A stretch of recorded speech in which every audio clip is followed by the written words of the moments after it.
Ici Sébastien à l'édifice Saint-Viateur. Nous sommes dans les locaux de l'organisme de bassin versant du fleuve Saint-Jean. Je suis en compagnie d'un habitué de Webtémis, Michel Grégoire. Salut Michel, directeur de l'OBV du fleuve Saint-Jean. Salut Sébastien. Ça va bien? Oui, ça va très bien, toi aussi. Oui, très bien. Michel, c'est quoi un bassin versant?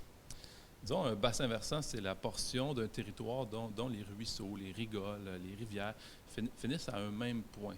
Si on prend l'exemple du lac Témiscouata qui est devant nous, le lac Témiscouata est alimenté par la rivière Cabano, la rivière Ashbérich, la rivière Touladi, mais tous les ruisseaux qui alimentent ces rivières-là, qui se finissent par se jeter dans le lac Témiscouata. Donc, tout ce territoire-là qui nourrit le lac Témiscouata en eau, disons que c'est son bassin versant. C'est le bassin versant du lac. Dans les prochains jours, Michel, tu vas envoyer une carte très importante dans à peu près 8500 foyers témiscouatains. C'est une portion du Témiscouata, c'est pas le Témiscouata au complet. J'aimerais ça que tu m'expliques le but de cet envoi postal-là. Bien, c'est important de comprendre que, premièrement, nous, notre mandat à l'OBV du fleuve Saint-Jean, c'est de voir au maintien de la qualité de l'eau. Pour ce faire, je pense que c'est important que les citoyens de la région, on va parler ici de la MRC Témiscouata, connaissent bien la ressource eau, les rivières, les lacs de notre région, pour que les gens soient plus en mesure de se mobiliser pour la protection de la ressource. La ressource eau, c'est une ressource extrêmement importante, vitale. Je pense que personne ne va me contredire là-dessus. Puis comme le disait le célèbre explorateur Cousteau, on aime ce que l'on connaît et on protège ce que l'on aime. Donc, tout commence par la connaissance. La connaissance, ici, on va parler de la connaissance des cours d'eau, des bassins versants. Donc, cette carte-là va permettre aux gens de mieux comprendre dans quel territoire ils vivent, plus au niveau cours d'eau.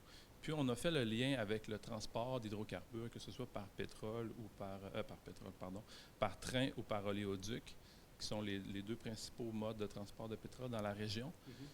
Puis, pour que les gens comprennent, advenant un accident, que ce soit un déraillement de train, que ce soit une rupture d'oléoduc, le pétrole se dirigerait de quelle façon dans le territoire? Okay. Si, advenant quelque chose dans la rivière Bleue, le panache d'hydrocarbures ne va pas se diriger dans la même direction que si ça se produit dans la rivière Cabano, par exemple, ou dans la rivière Madawaska. Donc, les impacts sont un peu à géométrie variable selon où ça arrive. Exactement, parce que les cours d'eau ne se dirigent pas tous dans le même sens. Puis c'est ça qui est important de bien comprendre, parce qu'il y a des prises d'eau potable municipales qui sont situées directement dans des lacs, puis qui deviendraient à risque ou qui le sont déjà à risque, parce que, disons que le transport de pétrole par train présente son lot de risques également. Puis on veut que les gens puissent bien comprendre ça pour qu'ils soient en mesure de demander, d'exiger des mesures protectrices vraiment adéquates. Donc, là, évidemment, le futur, en tout cas le probable ou le conditionnel oléoduc qui pourrait passer sur notre territoire, et cette nouvelle-là est sur la sellette depuis un certain temps. D'ailleurs, présentement, il y a des audiences du bureau d'audience publique du BAP là, dans le coin de Lévis. Qu'est-ce que tu en penses de ça? Bon, je pense qu'on est à un point dans notre histoire où est-ce qu'on doit se poser la question: veut-on aller vers des énergies renouvelables et propres? Je pense que c'est important d'insister sur le mot propre. Ou continuer dans la voie des hydrocarbures qui sont en train d'occasionner des problèmes au niveau climatique. Puis on ne peut pas imaginer les conséquences climatiques qui vont être reliées à ça. Donc, on est à un moment de décision charnière. Puis, il faut s'assurer de prendre les bonnes décisions pour les générations futures. Donc, on invite les gens à conserver cette carte-là précieusement. S'ils ont des questions, ils peuvent entrer en contact avec vous à l'OBV du fleuve Saint-Jean. Tu n'es pas tout seul, il y a une équipe autour de toi de gens qui se spécialisent dans la question hydrique. Et puis, également, il y a le site Internet. La carte aussi, j'imagine, sera en ligne. Oui, elle va être en ligne. Il y a 8500 résidences qui vont recevoir à la maison, mais le format PDF va être en ligne sur notre site web d'ici quelques jours. Et il y a d'autres capsules qui seront également tournées avec Michel dans les prochaines semaines, qui seront diffusées sur webtémis.com.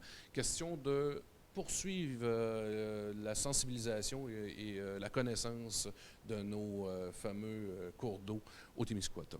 Ce qu'on va essayer de faire, c'est d'y aller plus rivière par rivière ou lac par lac pour permettre aux gens de bien s'approprier les cours d'eau qu'ils fréquentent régulièrement et passent à côté en auto fréquemment. Donc, on va mieux connaître notre territoire encore plus, puis on va peut-être bien encore mieux l'apprécier. Merci, Michel Grégoire. À la prochaine.